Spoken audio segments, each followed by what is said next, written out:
India एक बहुत बड़ा और डाइवर्स कंट्री है। इतनी सारी लैंग्वेजेस हैं, कल्चर और ट्रेडिशन, लेकिन फिर भी इंडिया स्मूथली कैसे चल रहा है? इसका आंसर है फेडरलिज्म। आज हम सिंपल लैंग्वेज में समझेंगे फेडरलिज्म क्या होता है और इंडिया में कैसे वर्क करता है। सबसे पहले इंट्रोडक्शन देखेंगे। फेडरलिज्म एक सिस्टम ऑफ गवर्नमेंट होता है जिसमें पावर डिवाइड होती है सेंटर के बीच और स्टेट के बीच में। सिंपल लैंग्वेज में समझे तो फेडरलिज्म का मतलब होता है पावर शेयर करना। अगर सारी पावर सिर्फ सेंटर के पास हो तो स्टेट की प्रॉब्लम्स इग्नोर हो सकती हैं, और अगर सारी पावर्स स्टेट के पास हो तो कंट्री यूनिटी मेंटेन नहीं कर पाएगी। इसलिए फेडरलिज्म बैलेंस बनाता है।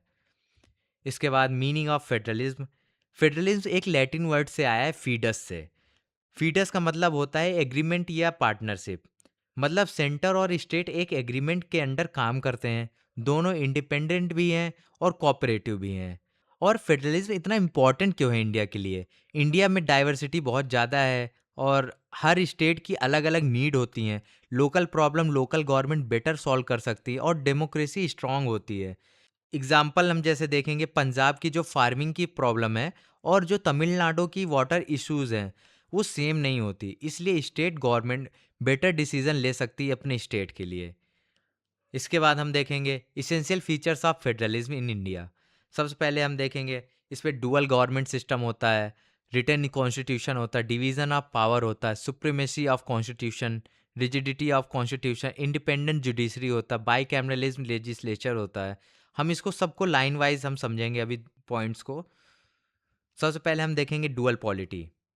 इंडिया में दो लेवल की गवर्नमेंट होती हैं, यूनियन गवर्नमेंट और state government. Union government national matters को हैंडल करती है, जैसे डिफेंस हो गया, फॉरेन अफेयर्स हो गया, करेंसी हो गया। और जो स्टेट गवर्नमेंट होती है वो लोकल मैटर्स को हैंडल करती है, जैसे पुलिस हो गया, एग्रीकल्चर हो गया और पब्लिक हेल्थ हो गया। इसके बाद हम देखेंगे रिटन कॉन्स्टिट्यूशन। इंडिया का कॉन्स्टिट्यूशन रिटन और डिटेल्ड है। ये गवर्नमेंट स्ट्रक्चर को डिफाइन करता है। इंडिया का कॉन्स्टिट्यूशन दुनिया का सबसे लंबा और रिटन कॉन्स्टिट्यूशन है। इसमें क्लियरली लिखा है कि कौन सी पावर सेंटर के पास होगी और कौन सी पावर स्टेट के पास होगी। ये कन्फ्यूजन और कॉन्फ्लिक्ट अवॉइड करता है। डिवीजन ऑफ पावर, ये सबसे इंपॉर्टेंट टॉपिक है। पावर डिवाइड होती है सेवन शेड्यूल के थ्रू। तीन लिस्ट होती है इसके अंदर, यूनियन लिस्ट होती है, स्टेट लिस्ट होती है और कॉन्करेंट लिस्ट होती है। यूनियन लिस्ट, यूनियन लिस्ट में नेशनल इंपॉर्टेंस के सब्जेक्ट होते हैं, जैसे डिफेंस हो गया, फॉरेन अफेयर्स हो गया, बैंकिंग हो गया, करेंसी हो गया और रेलवेज। इन टॉपिक्स पर सिर्फ सेंट्रल गवर्नमेंट लॉ बना सकती है, क्योंकि ये पूरा कंट्री को अफेक्ट करते हैं। इसके बाद स्टेट लिस्ट, लोकल इंपॉर्टेंस के सब्जेक्ट्स, जैसे पुलिस हो गया, एग्रीकल्चर हो गया, पब्लिक हेल्थ हो गया, लोकल गवर्नमेंट हो गया। स्टेट अपनी लोकल प्रॉब्लम्स को बेटर समझ सकते हैं, इसलिए उन्हें पावर दी गई है कि वो अपने स्टेट की जो भी लोकल प्रॉब्लम्स है वो खुद रिजॉल्व करें। इसके बाद आता है हमारा कंकरेंट लिस्ट। इसमें सेंटर और स्टेट दोनों लॉ बना सकते हैं। एग्जाम्पल में जैसे एजुकेशन हो गया, फॉरेस्ट हो गया, मैरिज लॉज हो गए। अगर सेंटर और स्टेट के लॉ में कॉन्फ्लिक्ट हो तो सेंटर लॉ प्रिवेल करेगी। अब सबसे इंपॉर्टेंट रूल आता है, अगर सेंटर और स्टेट के लॉ में कॉन्फ्लिक्ट हो जाए तो क्या होगा? इसमें सेंट्रल लॉ प्रिवेल करेगी। इसके बाद supremacy of constitution. Constitution India का हाईएस्ट लॉ है। सेंटर हो या स्टेट, दोनों कॉन्स्टिट्यूशन को फॉलो करने के लिए बाउंड होते हैं।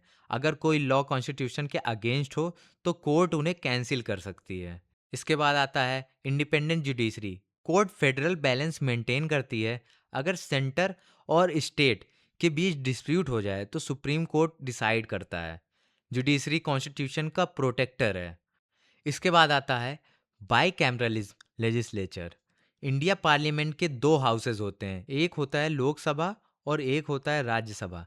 लोकसभा पीपल को रिप्रेजेंट करती है और राज्यसभा स्टेट को रिप्रेजेंट करती है। इससे फेडरल स्ट्रक्चर स्ट्रांग होता है। इसके बाद आता है nature of Indian federalism. India को बोला जाता है quasi federal, federal with unitary बायस। को हम समझेंगे एक एग्जाम्पल से। नॉर्मल टाइम में पावर डिवाइड होती है, बट इमरजेंसी के टाइम में सेंटर पावरफुल हो जाता है।